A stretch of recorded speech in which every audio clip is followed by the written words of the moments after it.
Bonjour à vous, chers choisis de Jésus.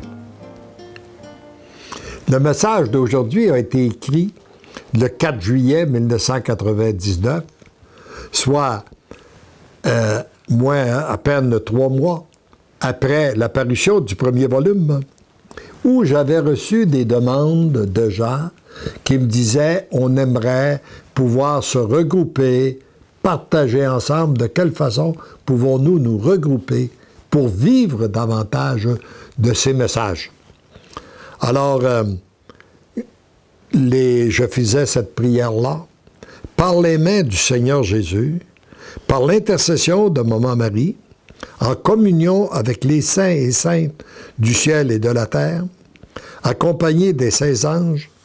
Je veux présenter au Père les lecteurs et lectrices du volume pour le bonheur des miens, mes choisis Jésus. Je veux aussi présenter au Père, en ce moment, vous qui m'écoutez, ainsi que toutes les personnes qui reçoivent la pensée du jour ou qui ont répondu, le plus de millions de personnes qui ont répondu « j'aime » sur Facebook.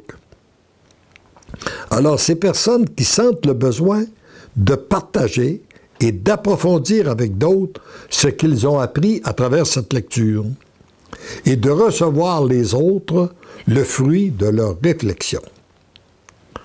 Que l'Esprit Saint daigne déverser sa lumière dans les cœurs, c'est-à-dire dans le cœur des personnes désireuses d'expérimenter mutuellement cette nouvelle façon de vivre et de laisser vivre ce nouvel être d'amour qui prend de plus en plus d'espace en eux et qui reconnaissent leurs besoins de solidarité pour se réaliser pleinement. Merci d'entendre et d'exaucer ma prière. Je vous aime. Mon fils bien-aimé, je suis dans la joie de me pencher vers toi pour répondre à ta demande. Avant de pouvoir vivre dans cette société nouvelle, il faut faire partie de cette Église nouvelle. Rappelons-nous ça, là. C'est d'abord l'Église qui construit la société. Lorsqu'on parle d'Église, on parle de collégialité et de communauté. On ne peut pas être solidaire. Le premier commandement de Dieu, c'est d'entrer en relation avec notre Dieu, de vivre dans l'intimité avec lui, comme nous en avons souvent parlé dans les textes du premier volume et aussi du deuxième. Mais après, il faut vivre le deuxième commandement, l'amour avec les autres. L'amour que je déverse dans les cœurs doit pouvoir se partager avec les autres. D'où l'importance de recevoir en petite communauté pour partager et recevoir l'amour qui a été accueilli par l'un et l'autre des personnes.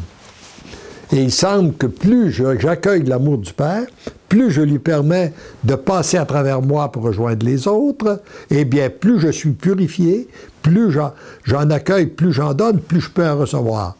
Et en même temps, je peux aussi la recevoir à travers les autres.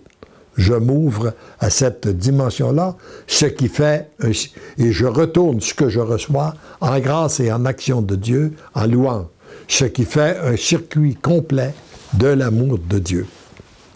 L'amour que je déverse dans les cœurs doit pouvoir se partager avec les autres. D'où l'importance de se trouver en petite communauté pour partager et recevoir l'amour qui a été accueilli par l'une ou l'autre des personnes. Et quand je passe sur ce texte, ça confirme une prophétie que j'avais entendue de Marcel Clément en 1975, lorsqu'il était venu, vous savez, c'est Marcel Clément qui écrivait dans L'Homme Nouveau, là, et qu'il avait dit, le Seigneur va refaire tous les tissus de son Église par des micro-chrétientés. des petites cellules. On en voit naître de plus en plus et c'est très heureux. Il y a une communauté lorsqu'il y a 2 personnes et plus. Voyez-vous, nous ne pouvons pas être communautaires seuls. Il faut être avec quelqu'un. Il faut être au moins 2. Et pour qu'il y ait un bon partage, le groupe ne doit pas excéder une quinzaine de personnes. Ces petites communautés d'amour et de partage peuvent se former grâce à l'initiative d'une ou de plusieurs personnes. Alors donc, ce sont des petits groupes, faciles de se rencontrer. Au lieu de se rencontrer pour, par exemple, prendre un café ensemble ou un thé, parler de la température, de la politique ou parler des autres, on se rencontre pour partager les merveilles de Dieu. Après un temps de prière, un des membres du groupe pourrait faire la lecture de l'un de ces enseignements contenus dans le volume. Par la suite, les membres pourraient partager soit sur sa compréhension, sur la façon de vivre ou sur le vécu exprimé par les membres de la communauté. Alors donc, il y en a de formés, il y a beaucoup de ces groupes-là formés. Je n'ai jamais senti le besoin de les superviser. Je sais que c'est Dieu qui les forme et c'est Dieu qui les inspire. Vous n'avez pas de permission à demander à personne pour en former si vous le désirez, sauf à Dieu. Et vous allez trouver tout ce qu'il faut dans le volume numéro 2, là, en annexe, l'annexe numéro 1 du volume numéro 2, vous trouverez toutes les informations nécessaires à la formation de ces petites communautés d'amour et de partage, comment les animer et même comment passer à travers certaines difficultés. Alors donc, il y a 3 temps. Un temps de prière pour entrer en intimité avec Dieu, un temps de partage, soit de la parole de Dieu ou d'un texte, ou peut-être d'un texte des volumes, et après les commenter, et en 3e temps, partager les merveilles de Dieu, là où on a vu Dieu à l'œuvre. Et c'est ce qui dynamise un groupe de parler des merveilles de Dieu, de le voir agir. J'ai remarqué que dans tous les groupes où on se rencontre, pour parler de qu'est-ce qui va mal dans le monde, nous sortons tristes, malheureux. Lorsqu'on se rencontre pour parler des merveilles de Dieu, nous en repartons joyeux, dans la paix. La règle de base sera l'accueil de l'autre dans ce qu'il est, afin que chacun se sente respecté, accueilli et aimé. Voyez-vous, l'accueil de l'autre tel qu'il est. Les conflits et les difficultés devront être accueillis comme étant des mises en situation pour démontrer votre vulnérabilité, votre faiblesse, et vous inviter à vous tourner vers Dieu, votre Père, pour tout me remettre et attendre tout de moi. Il n'y a qu'un seul et unique chemin pour entrer dans cette Église nouvelle, celui d'accueillir mon amour, de devenir l'amour, de répandre l'amour. Ces petites communautés seront des lieux d'apprentissage pour expérimenter ce que chaque personne désire vivre au fond de son être, en croissance de ce véritable amour, toujours et partout. Alors, c'est ce que nous sommes appelés à vivre, cette dimension d'amour. Mais avant de pouvoir le vivre partout, ou avec tout le monde, il est préférable de s'entraîner avec ceux et celles qui ont le même objectif de vie, le même objectif que nous.